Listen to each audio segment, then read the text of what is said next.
Vivemos num mundo cheio de problemas e tragédias. Pode parecer que não há saída para os seus problemas, mas Deus tem um plano maravilhoso para nos libertar da realidade deste mundo mau.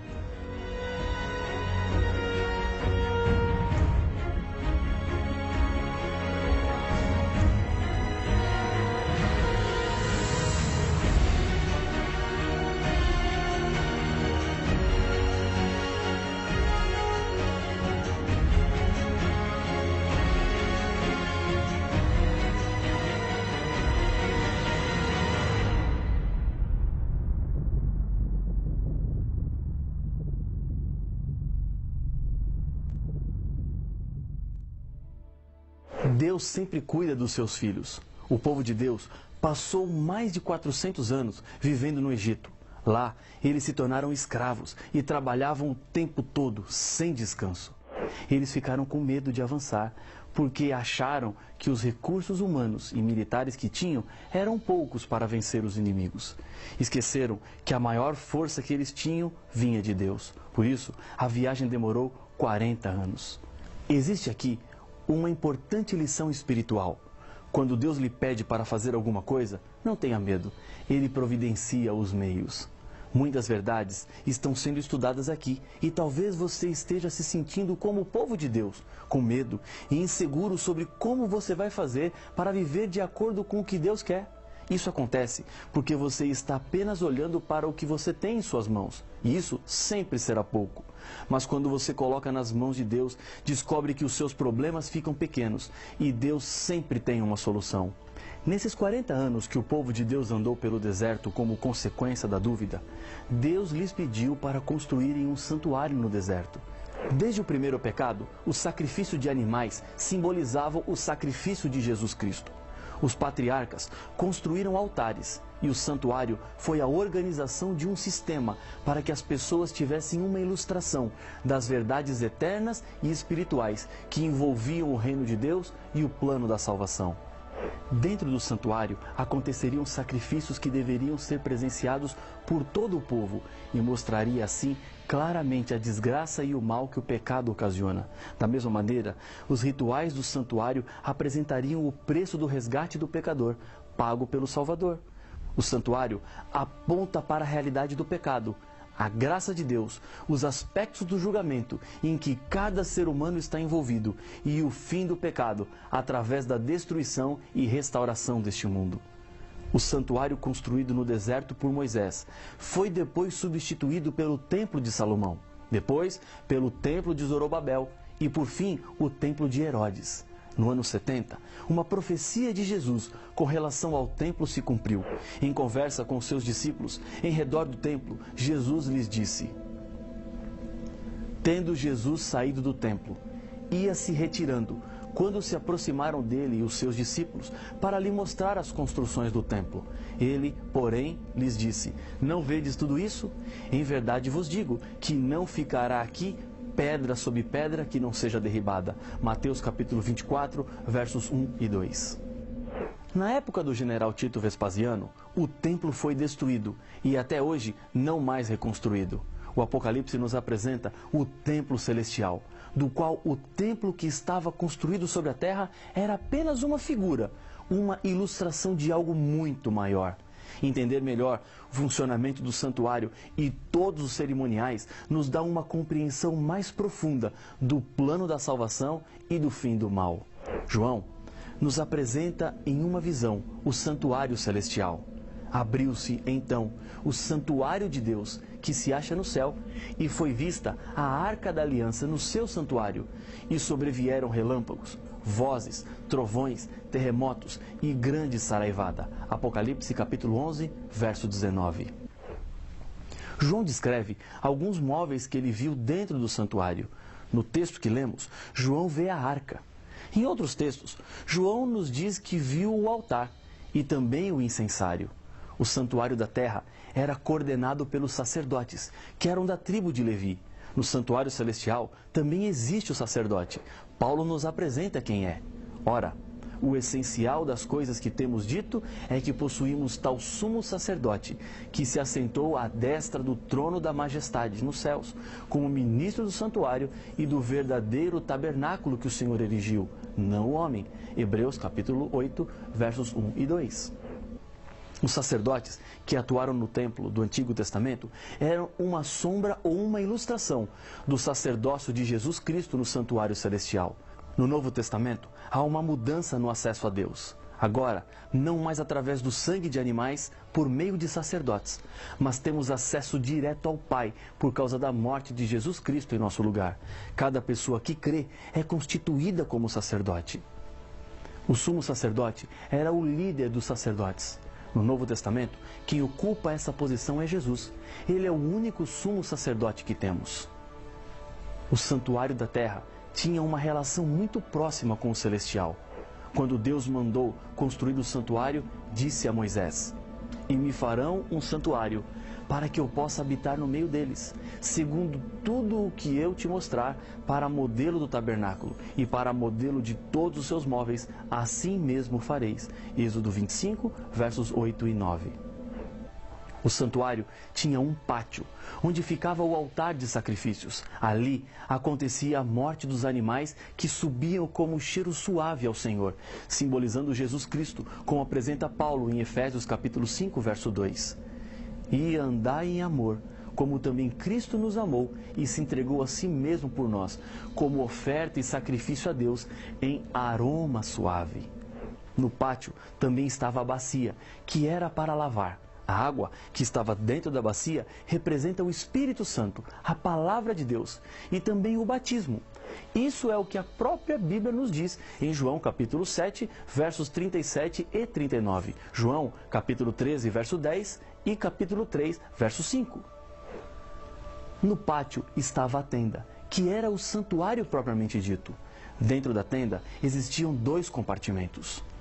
O primeiro era chamado de santo. Ao entrar, na direita, estava a mesa dos pães. Eram 12 pães, feitos de flor de farinha, representando a Jesus, que é o pão da vida. Do lado esquerdo estava o candelabro de ouro, que tinha 7 lâmpadas acesas, o tempo todo. O profeta João viu o candelabro do céu. Voltei-me para ver quem falava comigo, e voltado vi 7 candeeiros de ouro. Apocalipse capítulo 1, verso 12. Jesus estava no meio dos candeeiros. Jesus é a luz que ilumina o mundo. O pecado trouxe trevas para os seres humanos. Sem Deus, não sabemos o que fazer e nem para onde ir. Precisamos de ajuda e Jesus é aquele que mostra o caminho e a direção segura. Diante do véu que fazia a separação para o segundo compartimento do santuário, estava o altar de incenso.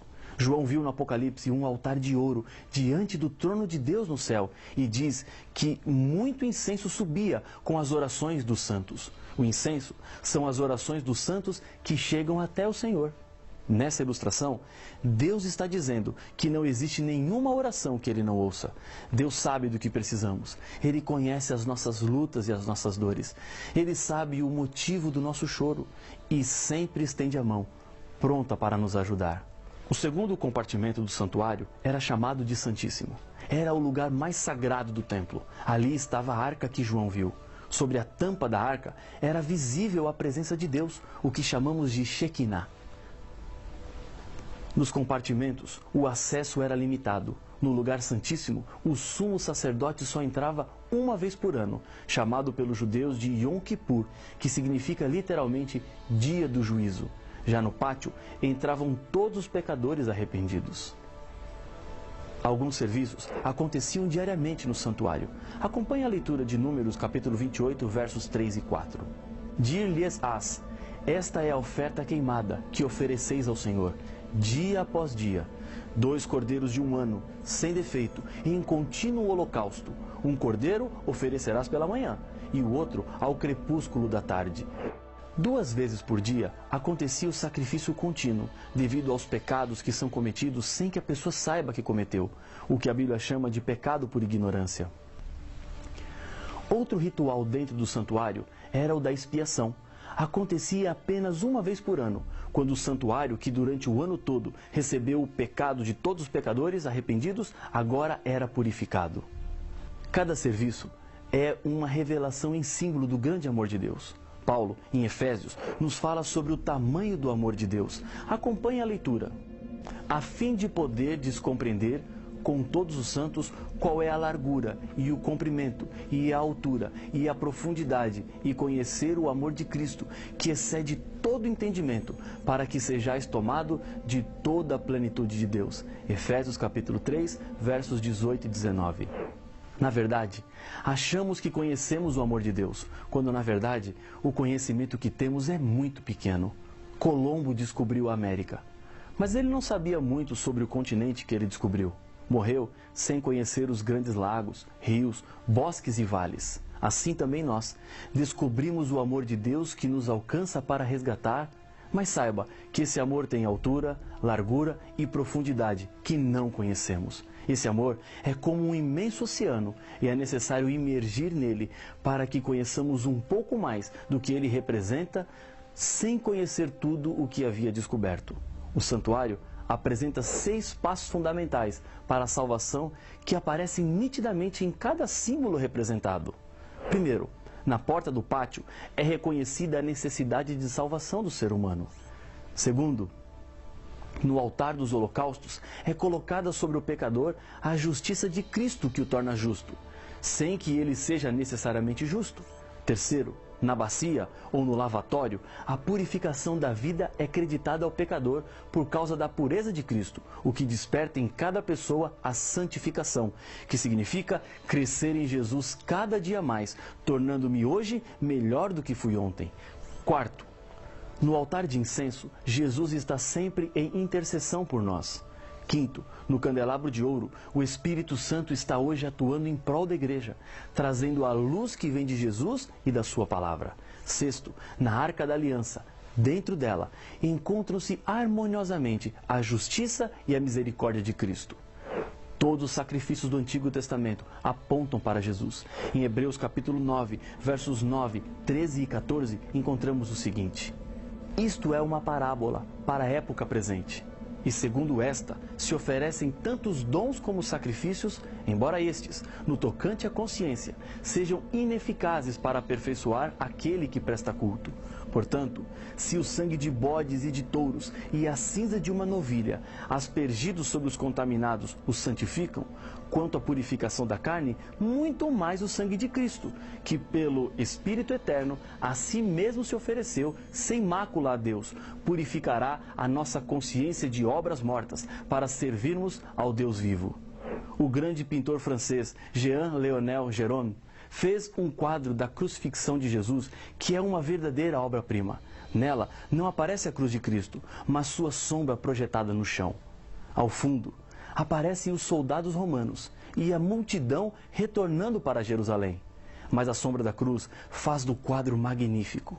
A sombra da cruz de Jesus projeta-se através dos séculos e chega até os nossos dias e exerce uma poderosa influência na história do povo de Deus. Mas talvez você esteja se perguntando: matar animais? Isso não é muito violento? O sistema de sacrifícios do Antigo Testamento ensinava ao povo o caráter terrível do pecado e apresenta Jesus como o único caminho que pode libertar os seres humanos da culpa. O pecado é uma ofensa moral contra Deus e apenas o sangue de Jesus pode apagar os pecados e libertar o ser humano da sua culpa. Hebreus capítulo 8, verso 6, apresenta a realidade do ministério de Jesus. Agora, com efeito, obteve Jesus ministério tanto mais excelente, quanto é ele também mediador de superior aliança, instituída com base em superiores promessas. Jesus é o único e suficiente mediador entre Deus e os homens. O mediador intercede por ambas as partes. Jesus intercede por nós diante de Deus, oferecendo os méritos de seu sangue e implorando o perdão dos nossos pecados, dos quais nos arrependemos quando aceitamos a Jesus. Também intercede da parte de Deus em nossa consciência, para que nos convertamos e a nossa vida seja de acordo com a vontade de Deus, obedecendo assim aos seus mandamentos. Jesus entregou-se a si mesmo para que tivéssemos salvação. Porque Cristo não entrou em santuário feito por mãos, figura do verdadeiro, porém no mesmo céu, para comparecer agora por nós diante de Deus. Hebreus, capítulo 9 e o verso 24. Em uma vila na Escócia, viveu um médico que ficou conhecido pela sua bondade. Após a sua morte, ao examinarem os seus livros, encontraram muitas contas marcadas com tinta vermelha, com as seguintes palavras: cancelada, pobre demais para pagar. A esposa, que pensava diferente dele, disse: estas contas devem ser cobradas, e levou assim o assunto até o tribunal. O juiz lhe perguntou: isto que está escrito em vermelho é a letra do seu marido mesmo? Sim, respondeu a viúva. Então, não existe tribunal no mundo que possa exigir o pagamento dessas contas, uma vez que o seu marido escreveu canceladas. A todo instante, Cristo está intercedendo por nós no santuário celestial, cancelando a dívida dos pecados pelos quais nos arrependemos, tendo-o aceitado como Salvador e mediador. Ele pode fazer isso, porque pagou o preço pelo resgate dos seres humanos. Há uma mensagem a ser proclamada nesses últimos dias da história do mundo. Essa mensagem está no Apocalipse. Vi outro anjo voando pelo meio do céu, tendo o evangelho eterno, para pregar aos que se assentam sobre a terra, e a cada nação, e tribo, e língua, e povo, dizendo em grande voz: temei a Deus e dai-lhe glória, pois é chegada a hora do seu juízo, e adorai aquele que fez o céu, e a terra, e o mar, e as fontes das águas. Apocalipse 14, versos 6 e 7. Existem 3 fases do juízo de Deus. Uma acontece enquanto Jesus é o nosso advogado. Ele intercede enquanto é investigada a conduta de cada um dos seus filhos. Ele oferece perdão, restauração e paz. A primeira fase ocorre enquanto Jesus é o nosso advogado. Ele intercede enquanto é investigada a conduta de cada um dos seus filhos. Ele oferece perdão, restauração e paz.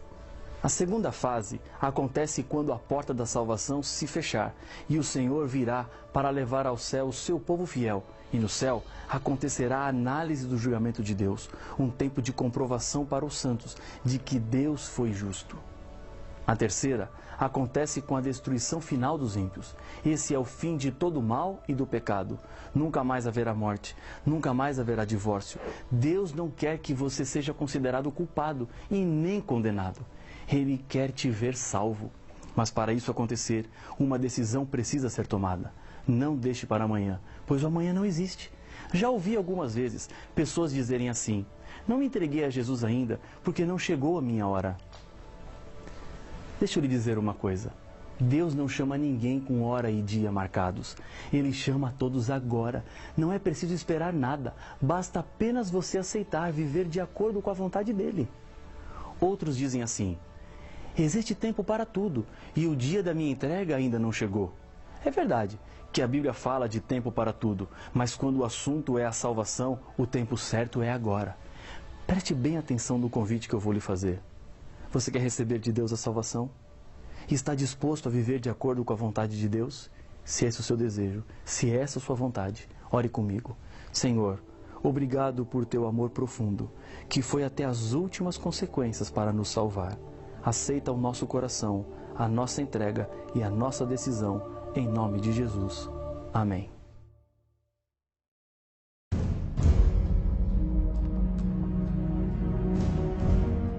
Um dia, no céu, Lúcifer disse que Deus estava errado e ele estava certo. Jesus, no livro do Apocalipse, nos apresenta um julgamento, onde todos os seres humanos comparecerão. Temei a Deus e dai-lhe glória, pois é chegada a hora do seu juízo. Mas quando este juízo acontecerá? Antes ou depois do fim do mundo? Não perca as respostas para estas perguntas no próximo episódio de Apocalipse, o fim revelado.